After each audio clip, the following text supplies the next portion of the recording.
జనసేన టీడీపీతో ఉండాలా, భారతీయ జనతా పార్టీతో ఉండాలా, లేకపోతే టీడీపీ జనసేన భారతీయ జనతా పార్టీ మూడు కూటమిగా ఏర్పడాలా అని డిసైడ్ చేసేది ఎవరు సార్?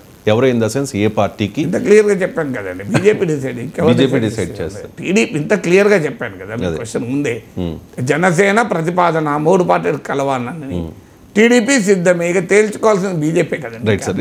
ఎందుకు అడుగుతున్నానంటే జనసేన పార్టీ తెలంగాణలో పెద్దగా ఇక్కడ క్షేత్రస్థాయిలో బలంగా లేకపోయినా పోటీ చేసింది అంటే అయిష్టంగానే పోటీ చేసింది, ఇక్కడ ఓడిపోతామని తెలిసే పోటీ చేసిందని కొంతమంది ఆఫ్ ద రికార్డ్ చెప్తున్న మాటలు జనసేన నాయకులే. సో భారతీయ జనతా పార్టీ పవన్ కళ్యాణ్కి ఇష్టం లేకుండానే ఇక్కడ జనసేనతో పొత్తు పెట్టుకున్నది. జనసేనతో భారతీయ జనతా పార్టీతో పొత్తు పెట్టుకోలేని అనివార్య పరిస్థితిని భారతీయ జనతా పార్టీయే క్రియేట్ చేసింది తెలంగాణలో అనేది. మరి అటువంటి పరిస్థితి ఆంధ్రప్రదేశ్లో కూడా భారతీయ జనతా పార్టీ క్రియేట్ చేయబోతోందా? అసలు తెలంగాణలో విశ్లేషణ తప్పు. అనివార్య పరిస్థితి ఏంటండి? ఎవరు అడిగిన పవన్ కళ్యాణ్ పోటీ చేయకపోతే జనసేన పోటీ చేయాలని కోరుకుంది. 8 సీట్లు ఇచ్చారు బీజేపీ, బలంగా ఎక్కువ ఇచ్చారు. ఇక బీజేపీ క్రియేట్ చేసిన అనివార్య పరిస్థితి, బీజేపీకి వచ్చే లాభం ఏంటి? జనసేన పోటీ చేయకపోతే బీజేపీకి అక్కడ ఎక్కువ ఓట్లు వచ్చేవి. నా క్వశ్చన్ ఏంటంటే సార్, అసలు తెలంగాణలో విశ్లేషణ తెలుగుదేశం పార్టీతో ఆల్రెడీ పొత్తులో ఉన్న భారతీయ జనతా పార్టీకి ఇన్ఫర్మేషన్ ఇవ్వకుండా తెలుగుదేశం పార్టీతో అనూహ్యంగా పవన్ కళ్యాణ్ పొత్తు పెట్టేసుకున్నారు. ఇన్ఫర్మేషన్ మీకు వచ్చిందా లేదా? మీకు తెలియదా? అంటే భారతీయ జనతా పార్టీ విచిత్రంగా క్వశ్చన్లు ఉంటాయండి. మీకు తెలుసు, నాకు తెలుసు, బీజేపీకి తెలియకుండా పొత్తు పెట్టుకుంటాడా అని ఎట్లండి మీరు? అలాగే సార్. ఇప్పుడు అవునా, మీకు తెలుసా తెలియదా? నాకైతే తెలుసు.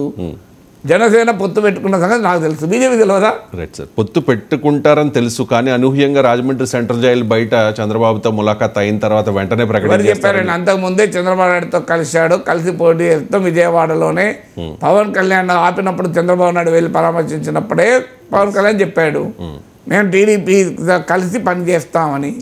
సో అందువల్ల అందరికీ అర్థమవుతుంది, బీజేపీకి అర్థం కదా, అంత అమాయకుల బీజేపీ. రైట్.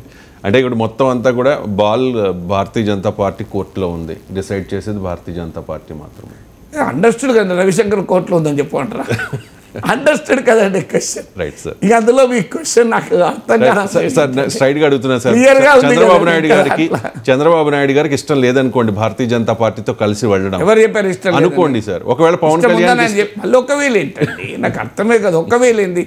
ఒకవేళ భూమి బద్దలైతే, ఒకవేళ పిడుగులు పడతాయని ఉంటుందా అండి? అసలు ఆర్గ్యుమెంట్ ఇప్పుడు ఒకవేళ చంద్రబాబు నాయుడుకి ఇష్టం లేకపోతే టీడీపీ ఓపెన్గా చెప్పింది బీజేపీ కలుపుకోవడం రెడీ, కానీ ఇంకా మళ్ళీ ఒకవేళ చంద్రబాబు నాయుడుకి ఇష్టం లేకపోవడం ఏంటంటే నాకు నిజంగా అసలు క్వశ్చన్ అర్థమవుతలేదు. సో ఒకవేళ పవన్ కళ్యాణ్కి ఇష్టం లేకపోతే, ఒకవేళ జనసేన ఇష్టం లేకపోతే, ఒకవేళ ఏముంటుందండి? ఒకవేళ తుఫాను ఎన్నికలు జరగకపోతే అలాగే సార్ భారతీయ జనతా పార్టీ అసలు చంద్రబాబు నాయుడు మేము టీడీపీతో బీజేపీతో పొత్తుకో రెడీ, వెళ్ళి అమిత్ షా మీకు జేపీ నడ్డా కూడా కలిశాడు. ఇంకా మళ్ళీ ఒకవేళ చంద్రబాబు నాయుడుకి ఇష్టం లేకపోతే, ఒకవేళ పవన్ కళ్యాణ్కి ఇష్టం ఉండకపోతే, ఒకవేళ ఉంటాయండి. భారతీయ జనతా పార్టీకి 2019 ఎన్నికల్లో 100 కంటే తక్కువ ఓట్లు వచ్చాయి అనేది వాస్తవం సార్. అది మరి అటువంటి పార్టీతో పొత్తు పెట్టుకుంటున్నామంటే మరి ఏదో ఒక లాజిక్ ఉండాలి కదా. లాజిక్ ఉంది కదండి, వాళ్ళు వైసీపీ వ్యతిరేక ఓటు చీలకూడదు లాజిక్ చెప్పారు కదా క్లియర్గా. ఓకే. అప్పుడు 1% ఓటు కూడా ఇంపార్టెంట్ అవుతుంది కదా అంటారా ఎన్నికల్లో. ఇప్పుడు 1% సిపిఐతో పొత్తు పెట్టుకుంది కాంగ్రెస్. సిపిఐకి ఎంత 10% ఓటింగ్ ఉందా? లేదు. మరి 1% ఓటింగ్ ఉంది, పొత్తు పెట్టుకోలేదా? సో ఇప్పుడు ఆంధ్రప్రదేశ్లో తెలంగాణలో సిపిఎంతో కూడా పొత్తు పెట్టుకుంటా అన్నది. సిపిఎంకి ఎంత పర్సెంటేజ్ ఓటు ఉంది? 19 సీట్లలో పోటీ చేశారు ఇప్పుడు పొత్తు లేక. 52,000 ఓట్లు వచ్చాయి, అయినా సిపిఎంతో పొత్తు పెట్టుకున్న కాంగ్రెస్ చూడలేదా? సో 1%, 0.5%, ఎంత పర్సెంట్ అంత % సీట్లు ఇస్తారు. పొత్తులకు అలా ఉండదు. పొత్తులకు ఆ 1% కూడా ఇంపార్టెంట్ అవుతుంది. అందుకాక బీజేపీకి ఎంత ఓటింగ్ వచ్చిందని కాదు, 2-3 పార్టీలు కలిసినప్పుడు వచ్చే వాతావరణం వేరుంటుంది. అందులో జగన్ ఎదుర్కోవడానికి కేంద్ర ప్రభుత్వ సహకారం ఉంటుంది, ఇవన్నీ కూడా ఉంటుంది కదండి. అందువల్ల బీజేపీకి 1% తక్కువ వచ్చిందా?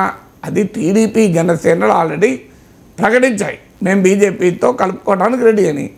తేల్చాల్సింది బీజేపీ. చంద్రబాబు నాయుడు మాకు బీజేపీతో పొత్తుకు సిద్ధమే అని ఆయన అంటే, రవిశంకర్ ఏమో ఒకవేళ ఆయనకి ఇష్టం లేకపోతే అని మీరు అంటారు. ఆయన నాకు ఇష్టమే అని చెప్పిండు.